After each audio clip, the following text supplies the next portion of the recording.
This is my Honda CRF250L, it's 2013 of course, and I'm going to go over a few of the mods that I've done to it. It's pretty much stock, but there are a few things that I've done. Obviously the first thing is this luggage rack, and that's really easy to put on. I got that from McCall's Motorcycles, and you get them on eBay. Really nice little heavy-duty rack, goes on just in a few minutes. The other thing that I did was I didn't like the whole back license plate structure, and so I heavily modified it. First of all, I took off the big bracket that they sent it with. That I guess it was to keep the license plate vertical, but it's almost vertical now, and it doesn't have that huge bracket, which first of all weighed a lot and looked ugly. And then secondly, this thing here, this is the light that lights the license plate. They could have accomplished it with a clear bottom here in the brake light, but they have this extra light which stuck out about, I don't know, 5 inches. So I took that apart and was able to make a new gasket in here, and I eliminated the middle part of this and just used the end. I had to make holes, which is a little bit tough to make the holes big enough to get the wiring and everything through. But I did, and it's cleaned it up a lot. I still have the stock tail lights, and I still have that fender, but that's not a bad thing. I think it looks better than the way it was. And it's still got some protection there from water and shooting up dirt or water or something. So I think I'll leave it like that for now. Maybe later I'll go with a smaller turn signal. I don't know. Obviously these are already on rubber, so that if you do fall, they should bend without breaking, hopefully. I shouldn't say if you do fall. When you do lay it down on the dirt, then they should survive all right. Okay, let's look at the front of the bike. You can see I've got a GPS mounted. And I've also got these grips. They're a soft grip. They make the grip bigger, and they're also quite a bit softer. Those are from California Sport Touring, and they slip on real easy. You put on some soapy water and slip them right on.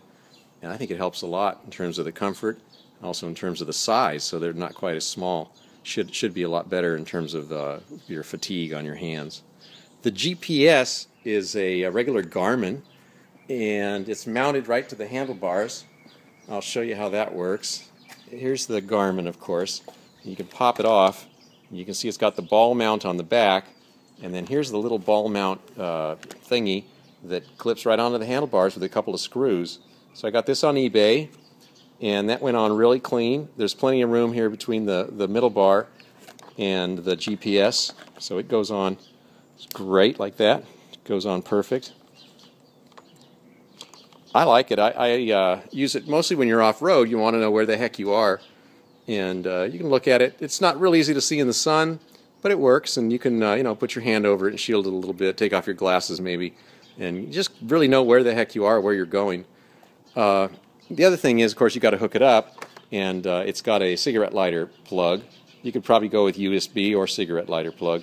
I have the cigarette lighter plug, and it works great. I also have down here, you see I've wired in a little cigarette lighter plug, and I did that from the other side of the bike, where when they give it to you at the dealer, they'll usually put on a battery tender, and that's right here. This is that little battery tender cable, and then you can see all I did was I cinched that up with a couple of zip ties to keep it in place, and then I plug in my GPS cable. Most of the cables here are coiled up. Most of the cables here are coiled up behind this fairing, and then the little cable comes right up through here. And I crossed over underneath the tank to get to the other side because the radiator's here, and I didn't want to put the plug down there. Seems like it's a bad place for it. And this side is empty. It's a nice little space here. The little thing hangs out in there. It's got a cap, so if I want to, I can cap it off and keep it dry. And it fits really good. And when I'm not using it, this little cable just fits in here. You could probably find a cleaner place. When I first started, I'd put it up in here, but then it hits the handlebars when they come back. Which brings up another point. I'm a little short, and so I had the bike lowered.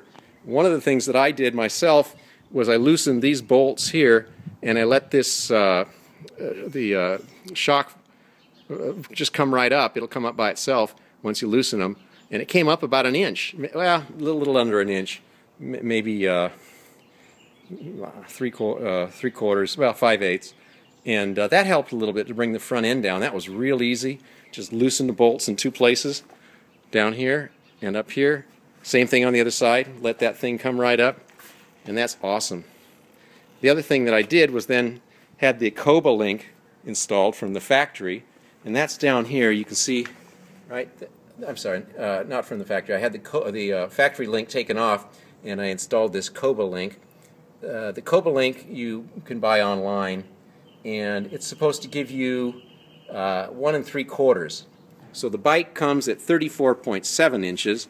With right now it's measuring right at 33. So it's not bad. 32 would be ideal for me. My last bike was about 32, and I like that a lot.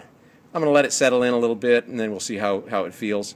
I had them loosen the shock up a little bit when I bought it too. The guys at the shop where I bought it, they put on the Coba link for me at no price. That was a bargaining point. And they also loosened up the shock with the idea that when I sit on it, it'll compress a little bit and bring the height down. So I think I'm going to have them tighten up the shock a little bit. I'm afraid that it makes it a little bit too soft by loosening it. But that's something that you could experiment with. Coba link seems to work just fine. After I did that, then, of course, I had to shorten the kickstand. The kickstand was just too long once the bike was lowered. And so today I just cut it off down here on a chop saw, cut 1 3/4 out of the thing, and welded the little plate back on the bottom, which is probably why it's not sitting even on the ground, because I didn't do it right. But it's like I said, I did it myself. I could have had somebody do it. I'm not the greatest welder or metal worker or anything, but we got a welding machine, and maybe it's not the best it could be done, but like they say, if you can't do it right, don't do it right. So that's why it's a little bit hokey. My weld's not that good either. I think it'll hold. And it sure does help the bike to lean over now. It almost looks too far leaning over because, like I said, I cut 1 3/4 off. But I think it's okay. I like it having leaned over. It feels more secure. And you don't always park it on a flat spot. Sometimes you're on kind of a hill. And so I've leaned on a little bit. It doesn't seem unstable at all. But it's a fun bike. I like it. I really like the fact that it's got 6 gears. I really like the fact that it's got the liquid cooling. And, of course, the fuel injection starts right up every time. So I had it up in the snow on back around the San Bernardino Mountains. That was fun. I had it on some dirt roads and things, handled fine. On the freeway, it get right up to 80 miles an hour and purr along. Doesn't feel unstable at high speeds. Doesn't feel squirrely, and I appreciate that a lot. My plan is not to do freeway driving, of course, but to get to the dirt around here in LA, you've got to get on the freeway to get up to the canyons, to get anywhere, really. And so I'm glad that it feels good. Right now, I'm probably riding more dirt than, more street than dirt, but that's just because I'm in LA. Hopefully this summer I can get up in the mountains and do more riding. This is the backpack strapped onto the rack, and I'll show you in a minute what I've got in there. This is the little tool compartment on the CRF. I really like the fact that they have a compartment where you can stash. I've got my registration and my tools. There's the handle of the screwdriver and the rest of the tools. It's got a little rubber strap that holds them in. This thing just closes up like that. It's got a clip on that end and a lock there. There's your helmet lock, which is, again, a nice idea if you're going to a restaurant or something. You don't want to take your helmet in. All right, so this is the backpack that I always carry on the back, especially when I'm out in the country, going out someplace. I like to carry a few things, and I'll go through it real fast. First of all, this is the toolkit from the CRF, and when you get the toolkit, when you get the CRF250, it doesn't have anything except a couple Allen wrenches, and that speaks a lot for their confidence in the machine, but I like to have some tools along, so I've got a little pair of pliers, got a screwdriver, four-ended screwdriver, Phillips and straight, a few metric Allen wrenches, some zip ties, because you never know when you'd have to zip tie something up, a little crescent wrench goes a long way. This is what I have now, so I think that'll probably suffice for little trail repairs and things.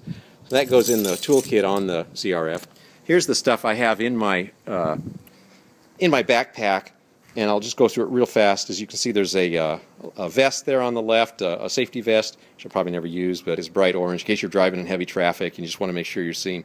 Walmart first aid kit, a bottle of water, some sunblock, a roll of electrical tape, some epoxy putty, so if something breaks, like a hole in the block or something, you can mix this stuff together as 2 parts.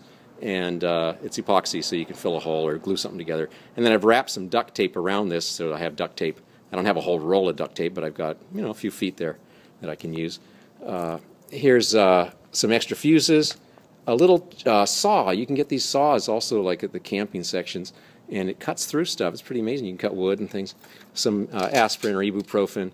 This is a very cool little pump, and you unscrew this top, or unscrew the bottom, and there's a CO2 bottle inside, which is like a little hunting CO2. That you can get them. You should get them with the threads. That would be better. But the unthreaded ones work fine too. A 12-ounce or a 16-ounce, I believe, and they work fine. And here's a bicycle pump, which I also got at Walmart. I probably don't need all this stuff, but I never used it, and probably never will. A chapstick, some earplugs, a little flashlight. A little flashlight's good, just in case you need to end up someplace and you need some light. So that's good. Here's a tow rope. Don't know if I'd ever need it. A little rope wouldn't hurt if you're out in the boondocks and something. You need to tow a bike out of a problem, out of some sand. I've got a iPhone charger, a tire gauge, and just a little 99-cent flasher thingy. A plastic bag with some tin foil and some Kleenex in it or toilet paper. And then a compass. You know, if your GPS goes out, it doesn't hurt to have a little compass to orient you, tell you where you are. And that's about it. That's what I take with me. Try and be prepared.